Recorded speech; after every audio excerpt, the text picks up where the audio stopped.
Shalom, meus amados e queridos irmãos. Uma boa noite a todos e que o Eterno possa estar abençoando cada uma das pessoas que haverão de entrar para poder participar desta live que tem como objetivo refletir sobre o tema Deus, Eterno, nosso Criador. Ele promete prosperidade para o seu povo segundo a Bíblia ou dentro da Bíblia. Nós vamos estar meditando nesta mensagem. Desde já, eu gostaria de estar saudando aqui a todos os participantes que já estão conosco aí. Já está a irmã Sueli, ali da cidade de Desterro de Entre Rios. Shalom, irmão Sueli, que o Eterno possa abençoar a vida da irmã poderosamente.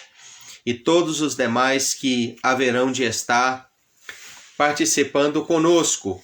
Você que precisa de oração, que quer oração, que deseja oração, pode deixar aí o seu nome, pode deixar aí o seu pedido para alguém que às vezes você queira que receba a oração nesta noite, porque no finalzinho dessa mensagem eu vou estar fazendo orações em favor das pessoas que creem e que necessitam. Louvado seja o nosso Criador, o Todo-Poderoso, por tudo que Ele tem feito e por tudo que Ele tem concedido. Vamos estar fazendo uma oração. Bendito sejas tu, Eterno, que criaste o céu, a terra, o mar e tudo que neste mundo existe. Quero te adorar, quero te glorificar, quero te bendizer e quero pedir ao Senhor que estenda suas mãos para abençoar a vida das pessoas que vão participar deste trabalho nesta noite juntamente conosco. Muito obrigado, Pai Celestial, pelo dom da vida, concedido a nós pela Tua misericórdia, pela Tua bondade, pela Tua grandeza. Continua nos ajudando a vencer as limitações, as dificuldades e todos os problemas que vão surgindo. Desejo neste momento introduzir minha vida na sala do trono e em nome de Yeshua, o nosso Salvador, aquele que nós amamos, porque foi Ele que derramou sua vida para salvar a nós pecadores. A vida do inocente foi uma prova de amor e foi um preço pelo resgate pelas vidas de nós todos pecadores. E nós te louvamos por ter enviado, ó Eterno Yeshua, o Salvador, para nos trazer a vida eterna. Muito obrigado por todas as bênçãos. Quero te glorificar, quero te exaltar, quero te dar glórias, quero bendizer ao nome santo e sagrado do Senhor e pedir que o Senhor esteja realizando uma grande obra. Estenda, Senhor, as suas mãos para abençoar a vida das pessoas que vão assistir esta transmissão. Que as bênçãos do Eterno, o nosso Criador, esteja sempre sobre nós, hoje e eternamente. Em nome de Yeshua HaMashiach. Amém. Louvado seja o Eterno. Meus queridos e amados irmãos, ouvintes, participantes deste trabalho, vamos estar meditando sobre um assunto importante. Vamos estar falando sobre o tema de prosperidade segundo a Bíblia. Eu coloquei uma pergunta aí. A pergunta é a seguinte: Deus, Ele promete prosperidade dentro da Bíblia? A resposta, irmão, é o seguinte: sim. Nós vamos falar sobre isso. Agora, irmãos, nós devemos tomar muito cuidado, porque hoje, no meio religioso, hoje, dentro das igrejas, o que mais tem é gente pregando sobre uma prosperidade que Deus não prometeu. O objetivo desta mensagem, essa reflexão essa noite, é falar da promessa que Deus fez e nos alertar para nós não cairmos no engodo, no engano de acreditar em promessas que Deus não fez, para acreditar em promessas que homens de maneira ardilosa, com má interpretação da Bíblia, tem feito. Para iniciar esta mensagem, eu vou ler um dos textos que eles mais gostam de usar nos púlpitos por este mundo afora, por este Brasil afora. Isaías, capítulo 1, versículo 19, diz assim: Se quiserdes e me ouvires, comereis o melhor desta terra. Outras Bíblias dizem assim: se quiserdes e obedecerdes, comereis o melhor desta terra. Outras dizem: se vocês me derem ouvidos e obedecerem, desfrutarão do melhor desta terra. Glórias a Deus. Este texto, irmãos, ele está... Aqui o próprio Deus está fazendo uma promessa. Mas olha bem, quando nós analisamos o contexto deste texto, dessa mensagem, nós vemos o porquê. E em qual ambiente e o que realmente estava acontecendo para que Deus fizesse essa promessa ao povo naquela época. Nós sabemos, irmãos, que as promessas do Eterno, do Deus Todo-Poderoso, dentro daquilo que as pessoas chamam de Antigo Testamento, mais propriamente dentro daquilo que existia na época de Isaías. Porque na época de Isaías, queridos irmãos, não existia aquilo que nós temos nas nossas mãos hoje. Estes 66 livros que nós chamamos de Bíblia. Não existia. Na época de Isaías, irmão, o que vigorava e o que estava em franco vigor para o povo observar, era a única escritura que existia naquela época, que era a Torá e alguns livros de alguns profetas. Mesmo assim, não era todos os livros dos profetas que nós temos hoje que existia naquela época. Então, o que com categoria nós podemos falar que de sagrado existia na época de Isaías? Existia aquilo que as pessoas chamam de Pentateuco. O que é o Pentateuco? Para você que é cristão e está me assistindo, você sabe o que é que eu estou falando. É os 5 primeiros livros da Bíblia. Gênesis, Êxodo, Levíticos, Números e Deuteronômio. Para o judeu, se tem algum judeu aqui, seja ortodoxo, seja nazareno, seja messiânico, que sabe da linguagem judaica, que conhece a linguagem judaica, chamamos o quê? De Torá. A Torá, que quer dizer ensino, instrução do Eterno. Então existia, na época de Isaías, a Torá. E dentro da Torá, ou seja, daquilo que as pessoas chamam de Pentateuco, existia a promessa vinculada à prosperidade. A prosperidade era fruto da observância, da obediência aos mandamentos de Deus. Aquelas pessoas que dispusessem o coração a obedecer os ensinamentos, as regras da Torá, que amasse os ensinos de Deus e os colocasse em prática com pureza de coração, com singeleza de coração, com abnegação, a promessa que valia para aquela época e ainda vale nos dias de hoje, porque elas não foram abolidas, era: se vocês obedeceres, ouvires, inclinar os ouvidos, vocês serão abençoados. Prova disso, irmão, é quando você abre a sua Bíblia em Deuteronômio, conhecido também como Bar Mitzvah na língua hebraica, e você vai ali, meus irmãos, e lê o capítulo 28. e você lê o capítulo 28 daquele livro. Lá está uma bênção, uma promessa da parte de Deus para aqueles que obedecerem atentamente a voz do Senhor e que colocasse em prática os ensinamentos da sua palavra. O livro Deuteronômio em hebraico é Devarim. Eu falei Bamidbar, corrigindo aqui a minha palavra, que está equivocada.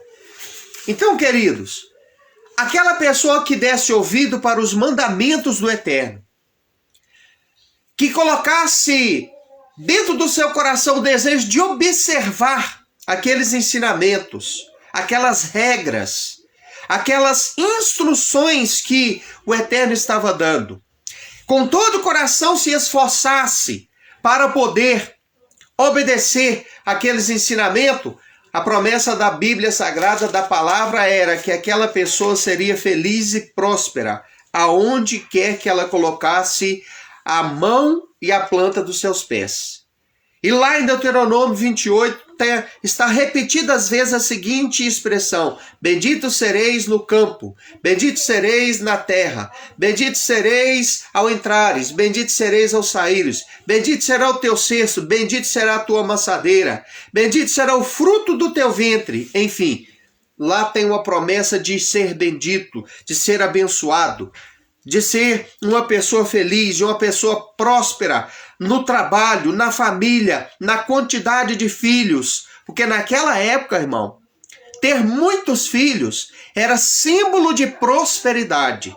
Hoje, infelizmente, os conceitos da humanidade dos dias de hoje são completamente o oposto daquilo que era no passado. Hoje, o casal, no máximo que ele quer ter, para estourar, é 2 filhos, né? Quando quer ter, né? Quando quer ter, é no máximo 2 filhos. Então, irmão, voltando aqui ao texto. A promessa do Eterno em relação à prosperidade estava ligado a isso. Ela estava condicionada à observância dos mandamentos, dos ensinamentos que o Eterno Todo-Poderoso deixou para Moisés dentro ali daqueles livros que nós chamamos, uns chamam de Torá, conhece como Torá, e outros conhecem como Pentateuco. Mas, irmãos, o que a gente vê hoje, esparramado aí pelas igrejas do Brasil inteiro, é uma doutrina da prosperidade sendo pregada, mas é uma doutrina doente. Por quê? Porque ela está ligado a uma troca, uma negociação, aonde você leva para depois você trazer. É uma espécie de barganha, uma espécie de troca, aonde você leva e pelo ato de você levar, pelo ato de você fazer ali o voto da fogueira santa, pelo ato de você fazer o voto X, Y, A, B, então Deus tem o compromisso, a responsabilidade, a obrigação em te prosperar. É isso que é ensinado dentro dos púlpitos, em cima dos púlpitos de muitas igrejas nos dias de hoje. E eu quero dizer o seguinte, irmão: Deus não é catireiro. Deus não faz negociação. Deus não faz barganha. Deus não é aquele Deus de toma lá da cá. Não! As coisas continuam ainda conforme eram no passado. Existe uma prosperidade, uma promessa de prosperidade da parte do nosso Criador dentro da Bíblia? Sim, mas ela está ligada ainda nos dias de hoje, em primeiro lugar, a isso. A obedecer os mandamentos da palavra. Tem mais coisas ligadas a isso, a essa promessa? Sim. Você já leu Provérbios? Quando lá diz assim: vai ter com a formiga, ó preguiçoso? A promessa de prosperidade está ligado também à disposição, empenho, perseverança da pessoa em trabalhar. Porque o dinheiro, a prosperidade, a bonança está ligado ao ato de se trabalhar. O apóstolo Paulo, Shaul, ele ensinou em Tessalonicenses: aquele que não quiser trabalhar, que também não coma. Olha que interessante. Então, a promessa da parte do Criador para o seu povo de prosperidade, em primeiro lugar, está ligado à observância, à obediência a mandamentos. Cumprimento de mandamentos. Obediência aos ensinamentos, às instruções. E isso tem que ser feito com amor, irmão. Não é xingando, reclamando, de cara fechada, murmurando, com aquele desejo de não fazer, mas está fazendo por obrigação. Não, não é assim. É quando a gente consegue fazer por amor. É quando a gente consegue obedecer por amor. Se quiseres e me ouvires, comerás o melhor desta terra. Então o Eterno estava falando com o povo. Se vocês quiserem, tiver disposição, ouvir a minha voz, obedecer aquilo que eu já entreguei para vocês, as regras que eu entreguei para vocês, for fiel, vocês comerão o melhor desta terra. Onde estavam essas regras? Dentro da Torá, dentro da escritura da época, que era a Torá. Não existia outros livros além. Não existia aquilo que chamamos de Novo Testamento. De jeito nenhum não existia. Não existia nem sequer todos os livros dos profetas que nós temos aqui, completos. Não posso dizer para você agora qual livro existia e qual não existia. Mas eu posso dizer com certeza absoluta: são poucos os livros além dos 5 primeiros da Torá, que é Gênesis, Êxodo, Levítico, Número, Deuteronômio. Além desses 5, eu não posso dar para você certeza de quase nenhum neste presente momento que possa estar fazendo parte do conjunto de livros sagrados das pessoas daquela época. Então, ainda nos dias de hoje, podemos dizer, meus queridos irmãos, que este tema está intimamente ligado às mesmas coisas. Por quê? Porque os tempos mudaram. O mundo de hoje não é mais como o mundo daquela época, mas as leis do Eterno não mudaram, nunca passaram. Jesus nunca veio, irmão, Yeshua nunca veio abolir aquilo que o Pai fez. Qual filho, irmão, tem autoridade para passar na frente do Pai, para desfazer do que o Pai faz, para descumprir, desfazer, para demolir as ordenanças do seu Pai? Não existe isso, irmão. Isso é conversa fiada da teologia sistemática que impera nos dias de hoje dentro dos círculos religiosos. Não existe essa conversa de que Jesus acabou com a lei, destruiu a lei, porque ele era a própria lei visível de Deus. Ele era a própria Torá de Deus na terra. Então, ele não aboliu nada, ele não desmanchou nada. O que nos fez pensar assim, o que faz as pessoas pensar assim, são ensinamentos mentirosos, equivocados, errados, que vai sendo passado de pai para filho, de filho para neto, de geração em geração, através das doutrinas que imperam dentro das religiões dos dias de hoje, que nós todos conhecemos aqui no nosso Brasil. A mãe e as filhas. a mãe que iniciou todas as coisas e as suas filhas, que é o romanismo e o protestantismo. Então é isso que a gente aprende dentro desses círculos religiosos. Toda mensagem sobre prosperidade está vinculada, do ponto de vista da Bíblia, à obediência aos mandamentos e não troca. Olha, traga seu dízimo, traga a sua oferta. Aí Deus vai te prosperar. Se quiseres e me ouvires, comerás o melhor dessa terra. Ou seja, se você quiser participar dessa campanha, obedecer o pastor, o campanhista, aí você comerá o melhor dessa terra. Mentira. Não é isso que o contexto da Bíblia, no seu original, na sua originalidade, está mostrando. Esta mensagem que dada para Isaías era: se quiseres e me ouvires, era o próprio Deus falando com o povo de Israel. Comerás o melhor desta terra. Ou seja, eles teriam prosperidade, sim. Eles seriam abençoados, sim. Mas se ouvisse os líderes daquela época que representavam a Torá, que representavam o Eterno e a palavra que ele passou lá no Monte Sinai para Moisés.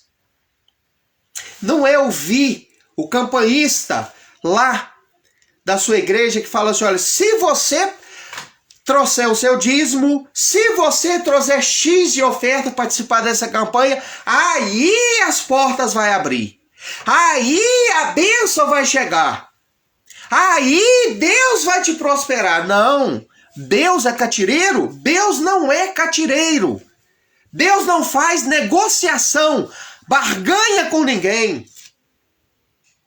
Então, queridos, em primeiro lugar, a promessa de prosperidade está ligada ao ato de obedecer os mandamentos. Segundo lugar, a disposição de trabalhar. O povo de Israel era um povo trabalhador, irmãos. Quem quer ser próspero tem que trabalhar. Não adianta eu querer ficar deitado até 10 horas da manhã, levantar, tomar o meu café e ficar de braço cruzado o dia inteiro pensando que assim eu vou prosperar, porque eu não vou prosperar. Não tem como a pessoa prosperar assim. Honestamente, não. Então eu tenho que ter disposição para trabalhar. Para acordar junto com o amanhecer do sol. Com o nascer do sol. E para retornar para minha casa junto com o pôr do sol. Aí sim, o Eterno vai me abençoar. O que diz a palavra no Salmo 128? Bem-aventurado o homem que teme ao Senhor, que anda nos seus caminhos. Do trabalho das tuas mãos comerás, feliz serás e tudo te irá bem. Aí talvez você do outro lado olhe para mim e fale assim: não, mas para você é fácil falar. Por que para mim é fácil falar? Por quê? Porque eu fui pastor dirigente de igreja e porque você às vezes vê aí na minha página, né, Pastor Rodrigo, você acha que eu fico o dia inteiro aqui de braço cruzado? Não, eu trabalho, olha aqui. Mão de pedreiro, hein? Se eu te saudar, pegar na sua mão e te dar a shalom, você vai ver que mão que é essa aqui. Trabalho. Trabalhar. E mesmo assim, é difícil. Então, a segunda coisa que eu preciso ter para prosperar é isso, irmão. Eu tenho que ter disposição para trabalhar. Eu não posso ter preguiça. Por isso que Salomão falou: vai ter com a formiga, ó preguiçoso. E ele falou muito mais coisa dentro do livro de Provérbios e também Eclesiastes, irmão, que serve para mim, para você, serve para nós. A Bíblia inteira está falando sobre a necessidade de trabalhar. Yeshua, nosso Salvador, Jesus, ele ensinou que ele falou? O meu pai trabalha até agora e eu trabalho também. Então, naquela época que ele esteve aqui, ele falou, meu pai trabalha até agora e eu trabalho também. E hoje ainda, irmão, ele trabalha. Porque diz a Bíblia, a palavra nos ensina que ele está ao lado direito do Deus Pai Todo-Poderoso, intercedendo por nós. Ele está trabalhando. Ele está exercendo o seu sacerdócio, o seu ofício, o seu serviço sacerdotal nas regiões celestiais em meu e em seu favor. Então, meus irmãos, o trabalho. Os apóstolos viviam do dízimo e das ofertas. Será mesmo? Será? O apóstolo Paulo, Shaul, sabe o que ele era? Ele era um fabricante de tendas. Ele era um construtor de moradias naquela época. Por quê? Porque as moradias das pessoas naquela época eram as tendas. Ele tinha esta profissão porque ele foi formado por um dos maiores rabinos que já existiu na face da terra, que era o mestre Gamaliel. E uma das matérias do mestre Gamaliel era uma profissão. Ele não formava nenhum dos seus alunos sem ensinar uma profissão, porque segundo a mente de Gamaliel, as instruções de Gamaliel, um homem só era um homem completo quando ele tinha uma profissão. Um justo, que na língua hebraica é chamado de tzadik, um justo, só é um tzadik, só é um justo quando ele tem uma profissão. A maioria dos talmidim, que significa discípulos, emissários de Yeshua, eram uns pescadores, outros lavradores, outros fabricantes de tenda. A maioria, todos eles tinham, irmão, profissões. Esse negócio de que o dízimo era para poder bancar eles, para bancar os que vieram depois dele, isso é a maior conversa fiada que existe. Não é nada disso. Não tem nada disso. Então quer dizer que eu não posso dar oferta? Pode e deve. Então quer dizer que o ato do dízimo das igrejas dos dias de hoje não está correto? Não está mesmo. Não está mesmo. Mas como que nós vamos pagar as contas, as coisas aqui? Peça o dinheiro, mas não fale que é dízimo, porque o dízimo, nos dias de hoje, ele não existe mais. Talvez você olhe para mim e me assusta, mas eu estou te falando a verdade. Eu não vim aqui para falar o que homens querem ouvir. Eu vim aqui para falar o que a Bíblia ensina, o que Deus quer que seja falado.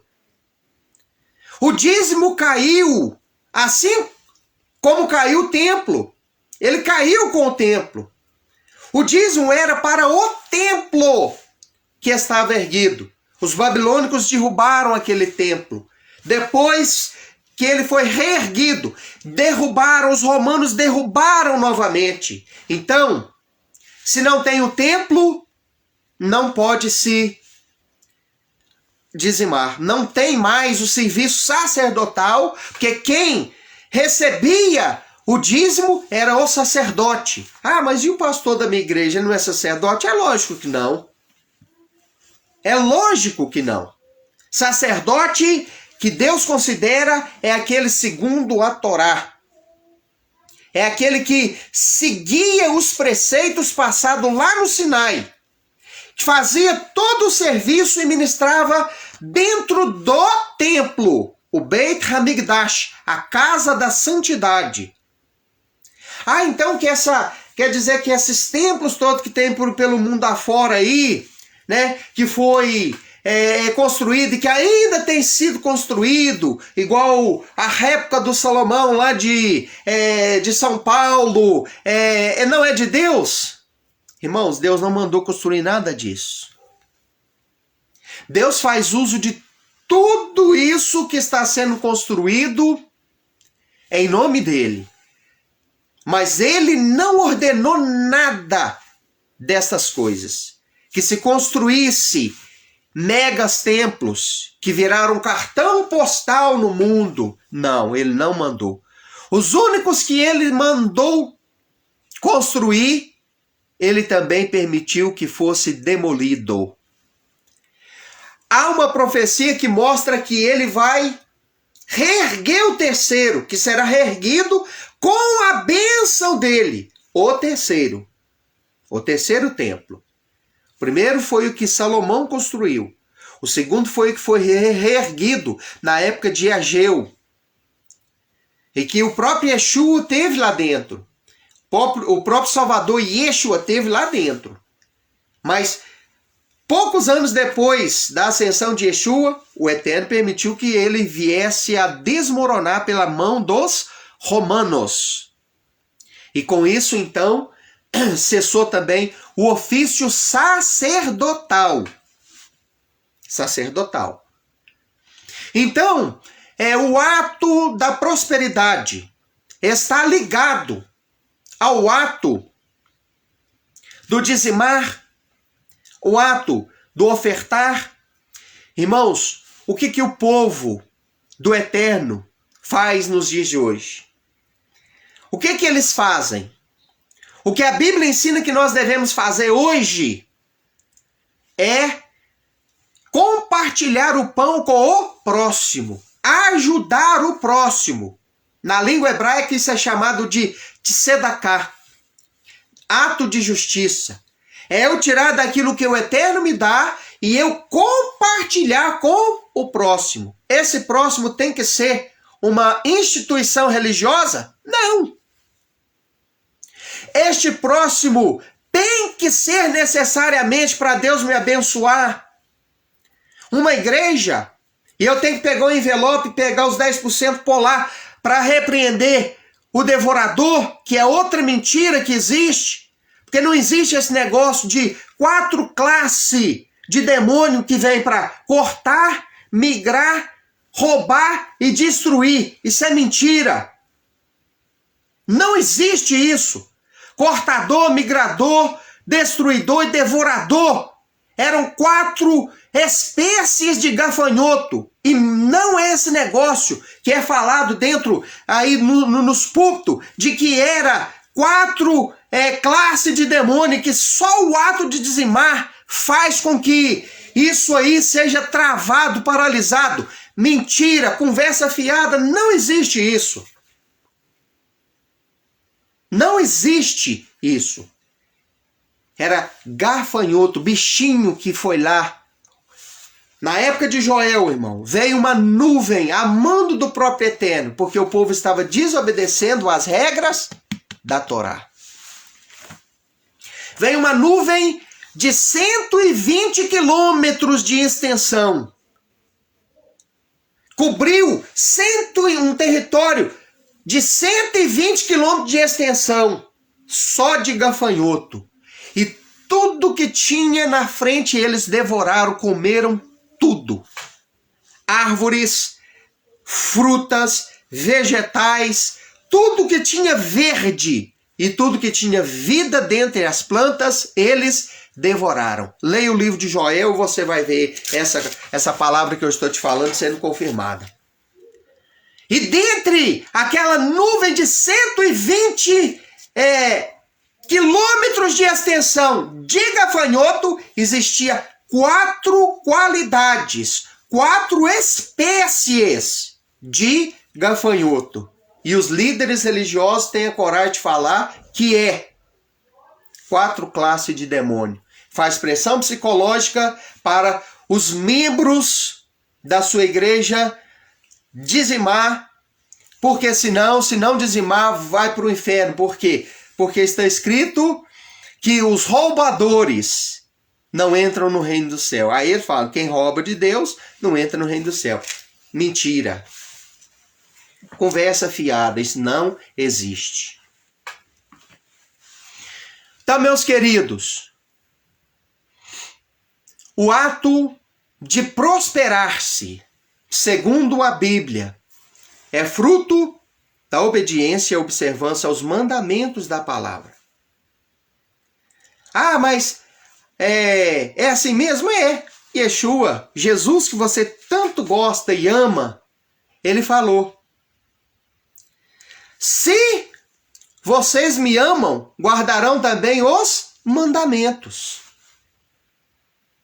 E os mandamentos dele eram os mandamentos do Pai, porque ele era representante do Pai.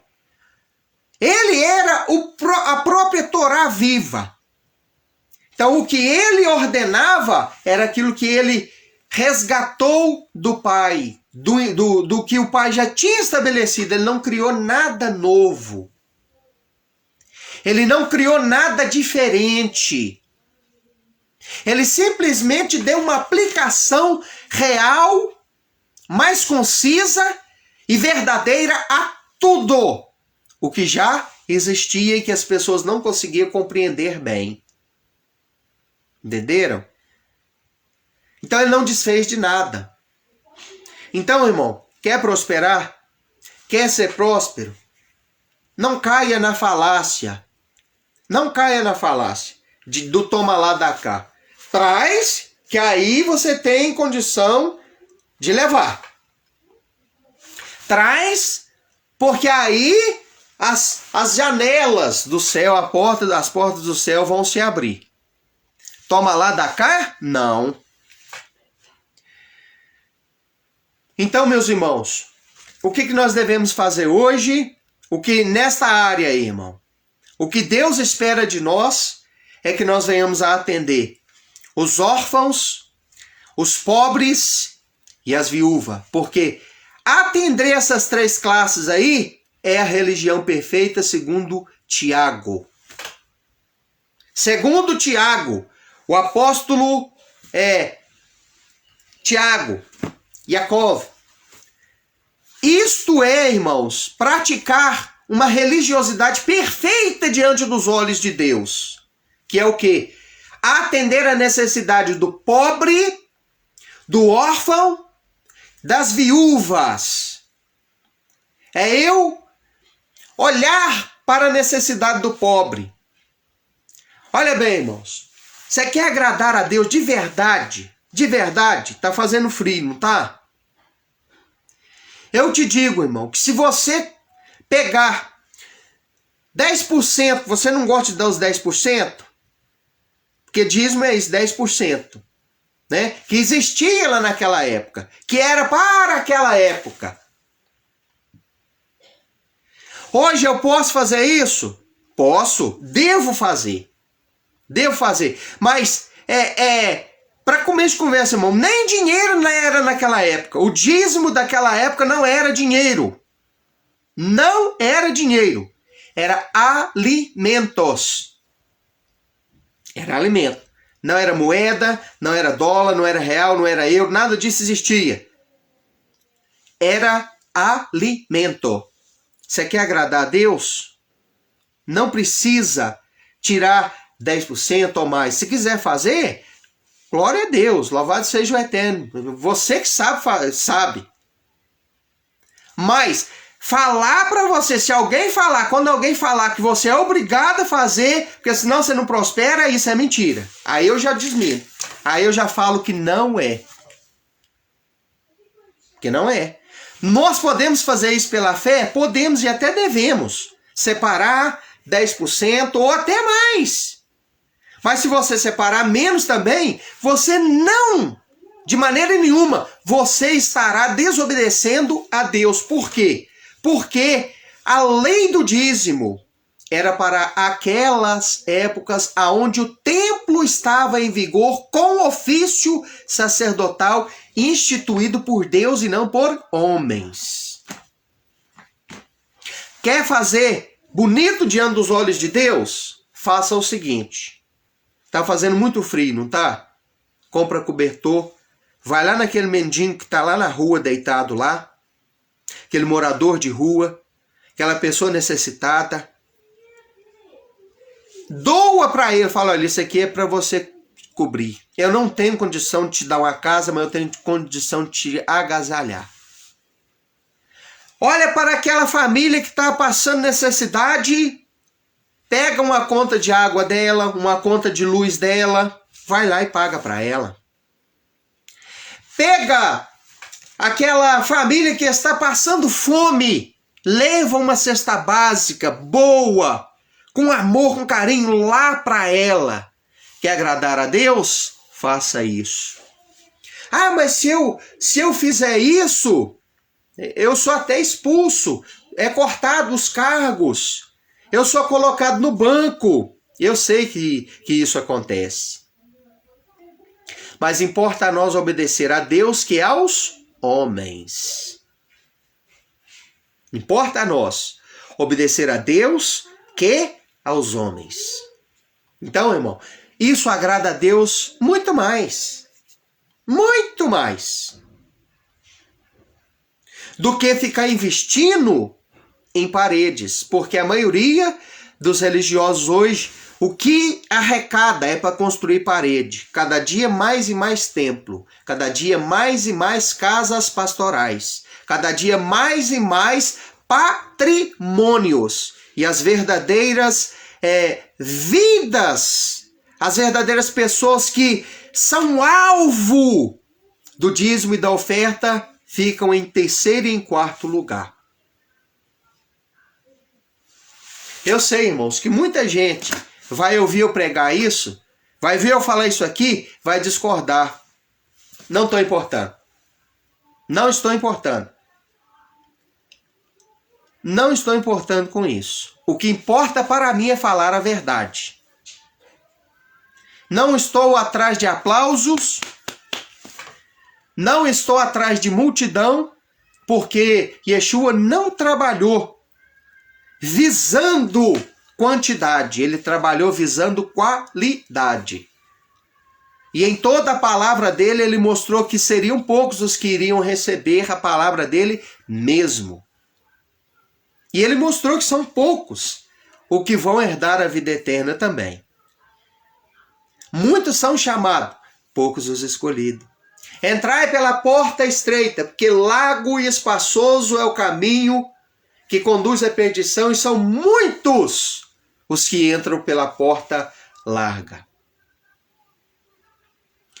Ele falou, irmãos, em diversos versículos, usando essa expressão de que ele trabalharia, o que estaria ao lado dele, a minoria e não a maioria. E essa minoria, irmão, a cada dia que passa eu vejo que ela é menor do que eu penso. Ela é menor do que um dia eu consegui enxergar. Então, existe uma promessa de prosperidade segundo a Bíblia? Sim. Qual é a verdadeira promessa da parte do Eterno, meus irmãos? De prosperidade para o seu povo? Ela não está ligada, irmão, a este mundo aqui. Ela está ligada ao mundo do porvir. A maior promessa de prosperidade da parte de Deus para o ser humano será desfrutada, será concedida, não neste mundo, irmão, é no mundo vindouro. Olam Rabam. O que significa isso? Olam Rabam, mundo vindouro. Então, as promessas de Deus de prosperidade, de gozo, de fartura, de abundância estão ligadas à vida eterna e vida eterna com abundância. O salário do pecado é a morte, mas o dom gratuito de Deus é a vida eterna por meio de Yeshua HaMashiach, o nosso Salvador. Então, essas coisas, irmão, nos serão concedidas aonde? Aqui? Olha o que Yeshua falou, irmão, que nós devemos fazer aqui. Ele falou assim, olha, não ajunteis tesouro aonde? Na terra. Por quê? Porque aqui o ferrugem corrói, a traça corrompe, rói e o ladrão rouba. Mas ele mostrou que a verdadeira riqueza nossa está aonde? Para ser desfrutada no Shamaim, nos céus. Para ser desfrutada no Olam Rabá, no mundo vindouro. Na era que está por vir. E não nesta era presente, neste mundo presente aqui. Quando ele, irmãos, resolver reunir os seus diante de si, quando ele resolver ressuscitar os mortos que morreram na emuná, na fé, e reunir todos junto de si, aí vai se cumprir aquilo que ele falou em Yohanan, João, Evangelho de João 10. Haverá um só pastor e um só rebanho. E isso vai acontecer no milênio. Ali, irmão, nós vamos gozar dessa prosperidade. Aonde a morte não terá mais lugar nas nossas vidas, aonde não vai existir doença, aonde não vai existir imperfeição física, aonde não vai existir mais fome, aonde não vai existir mais tristeza, aonde não vai existir mais ódio, aonde não vai existir mais sede, aonde não vai existir mais matanças e pecados dessa natureza. Aonde não vamos envelhecer mais, porque a Bíblia diz que neste tempo os dias do homem serão como os dias da árvore. E o homem voltará a viver tanto quanto ele viveu lá no passado. Metusalém chegou a viver quase 1000 anos. Então o homem viverá lá no futuro muito mais do que aquilo que ele viveu lá no passado. Então esta é a promessa de prosperidade segundo a Bíblia. Não é essa promessa de prosperidade doente que leva as pessoas a encher, lotar os templos, mas que não tem, a maioria não tem compromisso com o eterno. A maioria está ali por causa da bênção e não do abençoador. A maioria está ali simplesmente para fazer um toma lá da cá, uma troca com o Criador. O nosso Criador não é um Deus de catira, um Deus de troca, de barganha. Não, ele não é um Deus disso. Ele é um Deus que recompensa os seus servos, que obedecem à sua palavra, que amam a sua palavra. Esse negócio toma lá da cá. Crise, irmão, todo mundo enfrenta. Crise todo mundo enfrenta. Não quer dizer, irmão, que por eu servir a Deus, eu tenho que estar sempre 24 horas por dia, os 8 dias de semana, os 30 dias do mês, os 365 do ano, sempre na bonança, não. Já leu o livro de Jó? Você quer um homem mais rico que aquele? Perdeu tudo. Até a saúde perdeu. Toda a sua aparente prosperidade, ele perdeu. E ele não murmurou e nem se desviou dos caminhos do Eterno. Então, meus queridos, tempo de crise vem. Ah, é porque não está dizimando, é porque aconteceu isso. Como que eu já vi gente sofrer com isso, meus irmãos? Como que eu já sofri com isso? Crise todo mundo enfrenta, irmão. Problema todo mundo enfrenta. Então, para finalizar, irmão, o ato de se prosperar aqui, nesse mundo aqui, ele está vinculado a isso, a obedecer o mandamento, à disposição de trabalhar e à boa administração. Não adianta eu ser obediente aos mandamentos, não adianta eu ser um trabalhador, não ter preguiça, se eu for um péssimo administrador. Se eu ganhar 100 e gastar 200. O que vai acontecer comigo? Vai chegar um momento, irmão, que eu vou entrar em colapso. Vai chegar um momento que eu vou estar endividado. Então eu tenho que ter essas 3 coisas. Eu tenho que ter amor aos mandamentos de Deus. Colocar no meu coração o desejo de obedecer aqueles ensinamentos, aqueles mandamentos. Tenho que ter disposição de trabalhar, ser trabalhador, colocar a mão na massa. Trabalhar mesmo, suar, exercer minha profissão, me desdobrar. Um dos homens, financeiramente falando, irmão, mais próspero que existe, criou a digitação, a computação, desenvolveu esta área, Bill Gates. Diz a biografia dele que os alunos, colegas dele, da onde ele estudava, da onde ele trabalhava, ia embora. Retornava e costumava encontrar ele dormindo na sala. Por quê? Porque ele ia fazer horas extras, trabalhando, desenvolvendo ali a sua profissão, executando sua profissão, dormia em cima da carteira ali no seu local de trabalho. Dormia tão pesadamente que amanhecia ali naquele local. Então, meus irmãos, toda pessoa próspera, que é honesta, ela tem um histórico de trabalho, de ser trabalhador. E em terceiro lugar, a pessoa tem que ser uma boa administradora. Tem que fazer uma boa administração. Por quê? Porque senão ela não vai conseguir. E tem um outro fator, irmão, que é um inimigo terrível dos dias de hoje, nesta área, que é o fator da economia. O fator da economia do Brasil, do mundo, influencia. Não tem como, irmão, as coisas dar certo para nós nos dias de hoje, igual ela deu certo há 20, 30, 40 anos atrás. Infelizmente, é a realidade.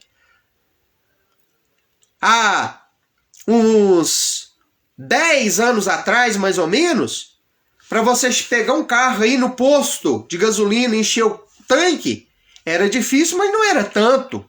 Hoje está praticamente impossível. Então, estes fatores, irmão, estão todos interligados. Aí você vai lá para o templo, para o local de reunião e ouve um líder falar que se você não dizimar, se você não ofertar, o devorador, cortador, migrador, vai entrar e vai te destruir, vai acabar com tudo. Aí eu fico pensando, será que é assim mesmo? E vou para a Bíblia e vejo que não é assim. Não é bem dessa forma. Então, meus irmãos, que o Todo-Poderoso te abençoe. Reflita nesta mensagem. Essa mensagem vai lá para o meu canal do YouTube. Eu peço a você, por gentileza, se você gostou dessa mensagem, se essa mensagem ela te ajudou, ela vai poder ajudar outras pessoas também que estão enganadas, que está crendo numa prosperidade doente. Tem gente, irmão, doente, literalmente doente. Por quê? Porque essa doutrina da prosperidade, essa doutrina mentirosa, que faz parte da teologia cristã, ela adoece muitas pessoas. Por quê? Porque o ser humano, ele condiciona a felicidade dele ao ter. E a Bíblia, ela nos mostra, irmão, que a nossa felicidade está intimamente ligada ao ser, não ao ter, ao ser. Aprendemos, irmão, com a filosofia ocidental que nós vivemos, herdada de gregos e romanos, a ter para ser feliz. Se eu não tenho, se eu não consumo, se eu não conquisto o material, então eu me frustro, eu me entristeço, eu me revolto, eu me sinto um zero à esquerda, um Zé Ninguém.